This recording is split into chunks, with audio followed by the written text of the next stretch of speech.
नमस्कार दोस्तों, स्वागत है आपका बिहार स्पेशल के इस कक्षा में। दोस्तों, लंबे समय से आप लोगों की क्लास नहीं ले पा रहे थे, थोड़ा समय नहीं मिल पा रहा है इसके कारण से। लेकिन आप जो है कि कोशिश मेरा यही रहेगा कि बीपीएससी का एग्जाम होने से पहले लगभग पूरा बिहार कंप्लीट करने का ये प्रयास करेंगे। और प्रयास क्या, हमेशा ये प्रयास रहेगा कि कंप्लीट ही हो जाए, ठीक है। इसलिए आप लोगों को जब जब क्लास मिले तो आप लोग इसका नोट्स जरूर बनाया कीजिए। और जिस टॉपिक को हम यहाँ पे पढ़ाएं, डिस्कस करें, उसको थोड़ा सा बुक में जरूर पढ़ लिया कीजिए, ठीक है। क्योंकि बीपीएससी में जो है कि क्वेश्चन बिहार से रहता ही है, 20-22 क्वेश्चन रहता है। जो आज का हमारा टॉपिक है बिहार का प्रवाह तंत्र, इससे हर साल लगभग बीपीएससी में दरोगा में क्वेश्चन रहा है, इसीलिए इसको आप लोग ध्यान से पढ़िएगा, ठीक है। चलिए, तो बिहार का प्रवाह तंत्र को हमको देखना है। देखिए, बिहार में अगर हम बात करेंगे तो लगभग बिहार में 40,000 नदियां हैं, ठीक है। बिहार में लगभग 40,000 नदियां हैं, छोटी बड़ी सबको मिला करके। लेकिन हमको उसको नहीं पढ़ना है, ठीक है।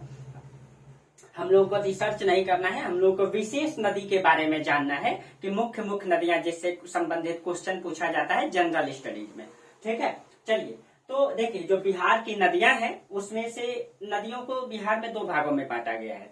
बिहार के बीचों बीच से गंगा नदी प्रवाहित होती है, ठीक है। और बिहार को 2 भागों में बांटती है, उत्तरी बिहार और दक्षिणी बिहार, ठीक है। इसमें से उत्तरी बिहार से हिमालयी नदियां, इसमें से उत्तर बिहार में जितना भी नदी प्रवाहित होती है जो गंगा में आकर के मिलती है, वो हिमालयी नदियां है, यानी कि हिमालय से निकलती है गंगा में आकर के मिल जाती है। जो दक्षिणी बिहार की जितनी भी नदियां हैं, ये जो है कि छोटा नागपुर के पठार से या दक्षिण के पठारी भाग से, विंध्याचल पर्वत से आकर के बिहार में जो है गंगा में मिल जाती है।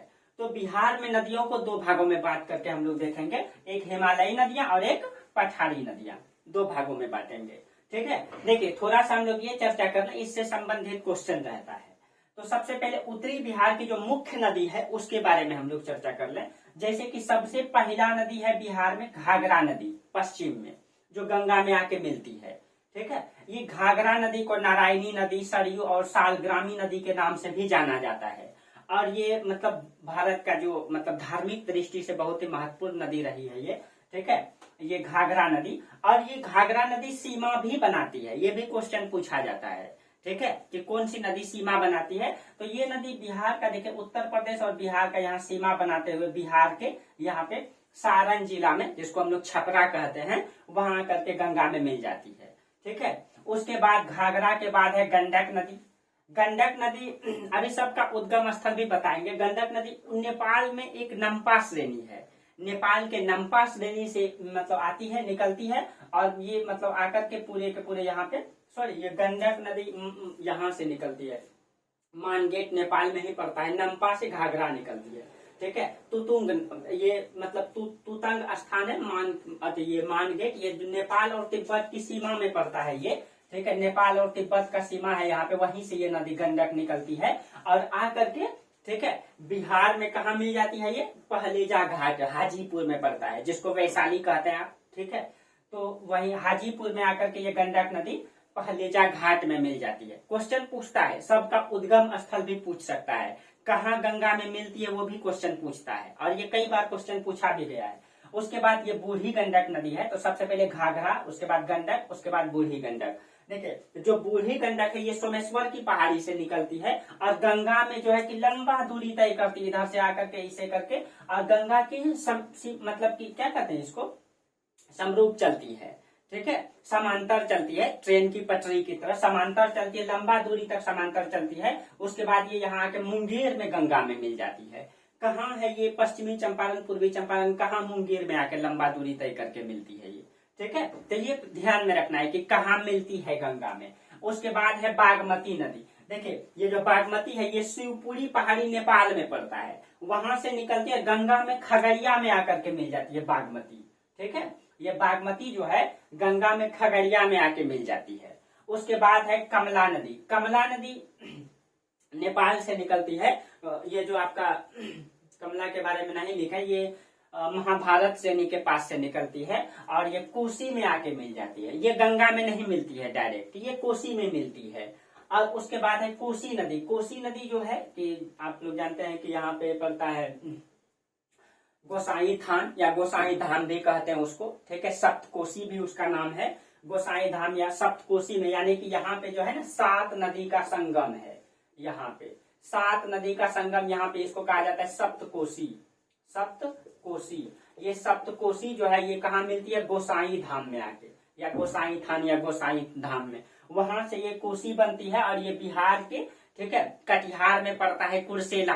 कुर्सेला में आके गंगा में मिल जाती है, ठीक है, कुर्सेला में गंगा में मिल जाती है। उसके बाद है महानंदा नदी, बिहार का सबसे पूर्वी नदी, ये भी सीमा बनाती है बिहार और पश्चिम बंगाल का, ठीक है, ये महानंदा नदी। और ये कटिहार से मतलब प्रवाहित होते होते पश्चिम बंगाल में जाके गंगा में मिलती है। ये कहीं कहीं आपको कटिहार में मिलेगा, ठीक है, लेकिन ये कटिहार होते हुए आती है, पश्चिम बंगाल में आके गंगा में मिल जाती है। तो ये है आपका उत्तरी बिहार की नदियां। और उत्तरी बिहार की नदियों का खासियत क्या है? उत्तरी बिहार की जितने भी नदी वो सब हिमालय से निकलती है, इसके कारण से वो सदानीरा नदी है। सदानीरा मतलब ये हो गया उसमें सालों भर पानी प्रवाहित होते रहती है, सालों भर पानी रहती है, ठीक है। और बाढ़ के मौसम में अधिक पानी, क्योंकि वो मतलब पहाड़ के ग्लेशियर से निकलती है, ठीक है, हिमालय के ग्लेशियर से, तो ग्लेशियर में पानी सालों भर हो जाता है, ठीक है, इसके कारण से वो नदी में सालों भर पानी मिलती है। जबकि दक्षिण बिहार की नदियों में सालों भर पानी नहीं मिलेगा, क्योंकि वो नदी जो है पठारी भाग से निकलती है, इसके कारण से वहां सिर्फ मानसून के समय में, बारिश के समय में ही उस नदी में पानी रहती है। बाकी 9 महीना वो लगभग नदी सूखी हुई रहती है। आप लोग अगर गए भी होंगे तो देखे भी होंगे, ठीक है। देखिए, तो ये हो गया उत्तरी बिहार की नदियां। उसके बाद है दक्षिणी बिहार की नदियां। दक्षिणी बिहार में सबसे ये है कर्मनाशा, यहाँ पे मिट गया है, ठीक है, ये है आपका कर्मनाशा नदी, ठीक है। कर्मनाशा नदी भी सीमा बनाती है। कर्मनाशा नदी जो है देखिए ये विंध्याचल श्रेणी से निकलती है। विंध्याचल श्रेणी आप लोगों को बोले थे कि भारत का अगर हम मैप देखें तो ये है आपका विंध्याचल पर्वत, ये विंध्याचल, यहाँ है आपका बिहार, यहीं से निकलती है ये नदी, ठीक है, कौन? कर्मनाशा नदी। और आके बिहार में जो है कहाँ पे? बक्सर में चौसा नामक स्थान पे मिल जाती है।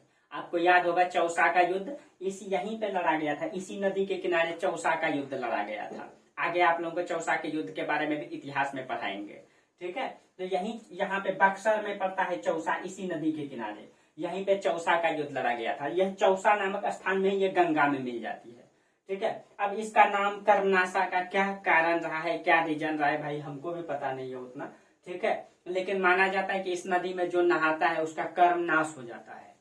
और गंगा में नहाते हैं तो मतलब हम लोग जो है कि क्या कहते हैं, पवित्र हो जाते हैं ना। गंगा का जो है कि भारत में बहुत इंपॉर्टेंट नदी है ये। अब इसमें नहाने से माना जाता है कि कर्म नाश हो जाता है। भाई अब क्यों हो जाता है इतना तो हमको भी पता नहीं है, क्या कहानी रहा है, इसका रीजन क्या रहा है, कई बार जानने का भी प्रयास किए हैं, ठीक है। तो कुछ लोग कई सारे कहावत बता देते हैं कि क्यों भाई, तो हो सकता है कुछ कारण रहा होगा, उस समय का घटना रहा होगा, किसी का मतलब कोई नहा लिया होगा उसका उस समय में, तो उसका कुछ शारीरिक नुकसान हो गया होगा, जिसके कारण से हो सकता है ऐसा कुछ कहावत कर दिया गया हो। उसके बाद है सोन नदी।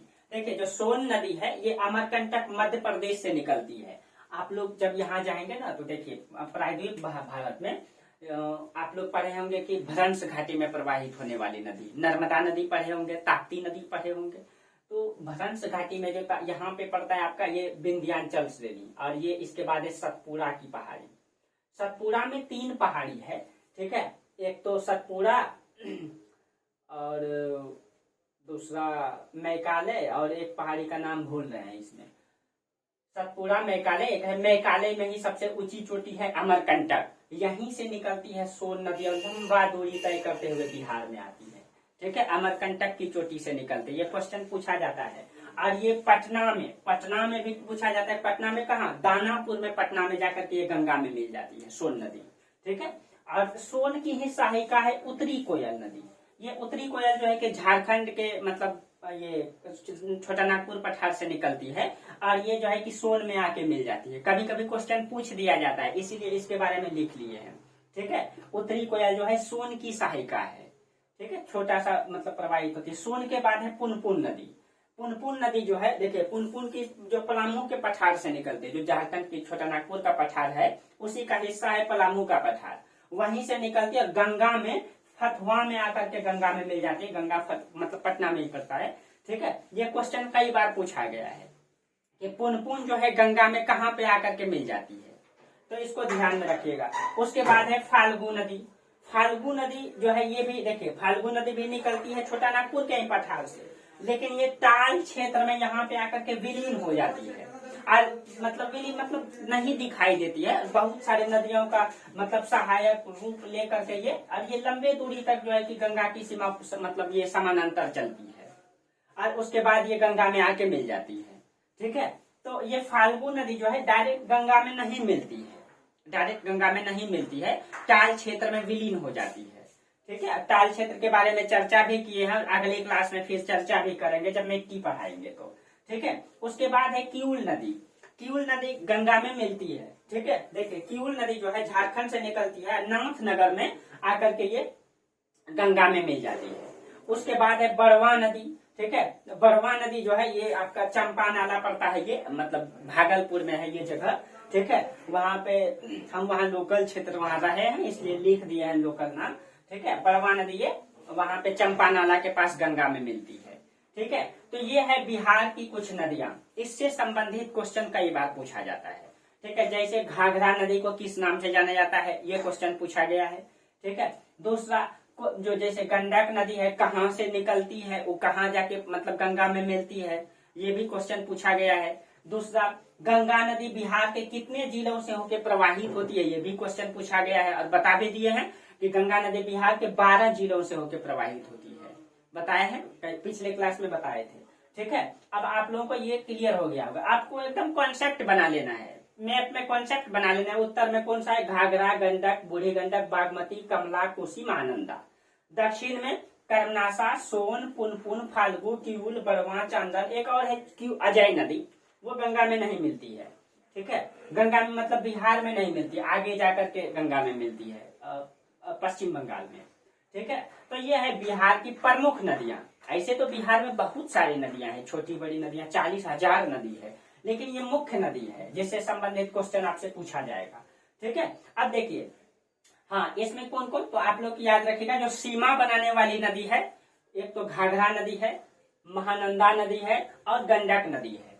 ये गंडक नदी भी थोड़ी सी सीमा बनाती है, कहाँ पे, यूपी और बिहार का, और घाघरा भी यूपी और बिहार की सीमा बनाती है। दो महानंदा जो है बिहार और पश्चिम बंगाल की सीमा बनाती है। ठीक है, और जो कर्मनासा है ये भी उत्तर प्रदेश और बिहार की सीमा बनाती है। ये सीमावर्ती नदी है जो सीमा बनाती है, इससे संबंधित क्वेश्चन रहता है। ठीक है, बाकी आप लोग समझ गए कि उत्तरी बिहार की जितनी भी नदियां हैं वो क्या है, मतलब सदा निरा है, सालों भर पानी चलती है उसमें। लेकिन दक्षिणी बिहार की जितनी भी नदियां हैं वो बरसाती है, मानसून के समय में ही उसमें पानी मिलता है, बाकी 9 महीना वो सूखी रहती है। आप लोग देखे भी होंगे, मतलब दक्षिण बिहार से जो भी होंगे उसमें सालों भर सूखी रहती है, उसमें पानी नहीं रहता है। और उसके बाद अगर पानी आता भी है मतलब बारिश के मौसम में तो बहुत कम पानी रहता है, आदमी भी नहीं डूबता है। कई सारी नदियों में एकदम कम पानी रहता है। कुछ नदी में ऐसा होता है क्योंकि उसमें बारिश का ही पानी भरता है जिसके कारण से। ठीक है, अब देखिए थोड़ा सा हम गंगा नदी के बारे में चर्चा करते हैं। देखिए गंगा नदी जो निकलती है ये उत्तराखंड से निकलती है। देखिए ये बिहार है तो ये उत्तराखंड है, उत्तराखंड से निकल करके ऐसे बिहार होते हुए आके पश्चिम बंगाल में बंगाल की खाड़ी में गिर जाती है। ठीक है, अब देखिए जो गंगा नदी निकलती है जहां से बिहार में इतना ही दूरी तय करती है, ये वाला हिस्सा बिहार में रहा। बाकी देखिए तो गंगा नदी का उद्गम स्थल थोड़ा सा चर्चा कर रहे हैं। देखिए गंगा नदी डायरेक्ट गंगा नहीं बनती है, उसमें से एक ग्लेशियर है संतोपथ ग्लेशियर, ये संतोपथ ग्लेशियर है। यहाँ से 2 नदी निकलती है, विष्णु गंगा और धौली गंगा। ये धौली गंगा और विष्णु गंगा दोनों आके मिल जाती है विष्णु प्रयाग में, ध्यान रखिएगा इसको, विष्णु प्रयाग में यहाँ पे। ठीक है, विष्णु प्रयाग में। उसके बाद ये बन जाती है, उसके बाद अलकनंदा, उसके बाद ये धारा क्या कहलाएगी, यहाँ तक पूरा का पूरा यहाँ तक अलकनंदा कहलाएगी, यहाँ तक सॉरी यहाँ तक देव प्रयाग तक अलकनंदा। तो ये वाला जो हम इसको ग्रीन कर देते हैं, ये वाला नदी ये अलकनंदा हो गया आपका यहाँ से यहाँ तक। ठीक है, कहाँ से, विष्णु प्रयाग, विष्णु गंगा और धौली गंगा दोनों मिलकर विष्णु प्रयाग में मिली और ये बन गई अलकनंदा। अब ये अलकनंदा एक तरफ से, ठीक है, अब इस अलकनंदा नदी में इधर से निकलती है नंदाकनी नदी और ये नंद प्रयाग में आके अलकनंदा में मिल जाती है। उसके बाद निकलती है पिंडार नदी, ये कर्ण प्रयाग में आके मतलब इसमें मिल जाती है अलकनंदा में। उसके बाद इधर से आती है भागीरथी। ठीक है। भागीरथी गोमुख ग्लेशियर से निकलती है, उत्तराखंड में ही है ये, और निकल करके ये आके कहाँ मिल जाती है, देवप्रयाग में। ठीक है, तो ये मतलब भागीरथी और अलकनंदा दोनों का संगम होता है देवप्रयाग में। ठीक है, देवप्रयाग में, और ये पहाड़ी भाग में ही है। ठीक है, उसके बाद देवप्रयाग के बाद गंगा जो है हरिद्वार में प्रवेश करती है, उत्तराखंड से निकल हरिद्वार में। उसके बाद गंगा मैदानी हरिद्वार में मैदानी भाग में प्रवेश करती है। लेकिन जब इधर से अलकनंदा और इधर से भागीरथी नदी मिलती है यहाँ देवप्रयाग में, उसके बाद से ये गंगा कहलाती है। और ये गंगा पूरा का पूरा कितने राज्यों से, अब इधर उत्तराखंड के बाद यूपी, यूपी के बाद इधर बिहार, बिहार के बाद इधर झारखंड, उसके बाद पश्चिम बंगाल। ठीक है, इतने राज्यों से प्रवाहित होते होते BOB यानी कि बे ऑफ बंगाल, बंगाल की खाड़ी में जाके गिर जाती है। तो कितने राज्यों से, उत्तराखंड, यूपी, बिहार, झारखंड, 1 2 3 4 5 राज्यों में गंगा प्रवाहित होती है। और पूरा का पूरा गंगा नदी की जो लंबाई है ये 2525 किलोमीटर है। ठीक है, 2525। अब बिहार में गंगा नदी की लंबाई 445 किलोमीटर है, इसको ध्यान में रखना है। ठीक है, टोटल। अब गंगा नदी के बारे में आप लोग समझ गए होंगे कौन कौन कहाँ कहाँ मिला। ठीक है, तो दो संतोपत ग्लेशियर से निकलती विष्णु गंगा, धौली गंगा, दोनों मिलती है विष्णु प्रयाग में। उसके बाद ये बन जाती है अलकनंदा, इधर से आती है भागीरथी, ये दोनों मिल जाती है, अलकनंदा और भागीरथी दोनों मिलते देव प्रयाग में। उसके बाद ये गंगा कहलाती है। लेकिन इस बीच में इसमें कई सारी नदियां मिलती है, जैसे कि नंदाकिनी नंद प्रयाग में, पिंडार कर्ण प्रयाग में, इधर से मंदाकिनी रुद्र प्रयाग में। ठीक है, तो उसके बाद यहीं पर था आपका ऋषिकेश। ये सब हिंदू धर्म के जो है धार्मिक स्थल है, बहुत पवित्र स्थल माने जाते हैं। ठीक है, उसके बाद देवप्रयाग के बाद गंगा बन जाती है ये, और हरिद्वार में गंगा जो है मैदानी भाग में प्रवेश करती है। अभी तक ये पहाड़ी भाग में रहती है, लेकिन हरिद्वार के बाद गंगा जो है मैदानी में प्रवेश करती है। ठीक है, और इसमें कई सारे जैसे बद्रीनाथ धाम आप लोग जानते हैं, घूमने जाइएगा। केदारनाथ, ये यहाँ पे गंगोत्री ग्लेशियर के पास पड़ता है केदारनाथ। ठीक है, आप लोग घूमने जाइएगा ही कभी कभी। तो ये मतलब रहा आपका गंगा नदी। ठीक है, अब ये जो गंगा नदी और कई सारे नदी का उद्गम स्थल है, इससे संबंधित क्वेश्चन रहता है जो आपको ध्यान में रखना है। ठीक है, अब आप लोगों को ये पूरा का पूरा समझ में आ गया होगा नदी से संबंधित। अब इससे बाहर नदी से संबंधित लगभग यही सब क्वेश्चन आता है। अब आप लोग क्या करेंगे, जो नदी का प्रवाह तंत्र है, जो आप लोगों को बुक बताए हैं, ठीक है, जो सुधीर लाल का जो बुक आता है ना, वो आप लोग ले लीजिएगा, सामान्य ज्ञान बिहार का। इस टॉपिक को थोड़ा सा उसमें पढ़ लीजिएगा। ठीक है, इस टॉपिक को उसमें पढ़ लीजिएगा, थोड़ा सा क्लियर हो जाएगा मामला। बाकी आपका ये क्लियर है। ठीक है, इससे संबंधित क्वेश्चन जहां से भी पूछे डायरेक्ट दे देगा। निम्नलिखित में कौन दक्षिणी बिहार की नदियां हैं, निम्नलिखित में कौन उत्तरी बिहार की नदियां हैं, निम्नलिखित में कौन सी नदी सीमा बनाती है, पश्चिम बंगाल की सीमा बनाती है, किसी तरीके से भी क्वेश्चन पूछ सकता है। तो आपको इसको ध्यान में रखना है। ठीक है, चलिए, तो आज जो है कि इसको यहाँ तक रहने देते हैं। फिर हम लोग इससे आगे जो है गंगा नदी पे कई सारी परियोजना लगाया गया है, उससे भी संबंधित क्वेश्चन रहता है। तो अगली क्लास में हम लोग परियोजना, उसके बाद मिट्टी को समझेंगे, यानी कि कॉन्सेप्ट से समझ लेंगे, कहीं क्वेश्चन नहीं छूटेगा। ठीक है, तो अगले क्लास में हमारा टॉपिक रहेगा परियोजना, उसके बाद मिट्टी पढ़ाएंगे आप लोगों को।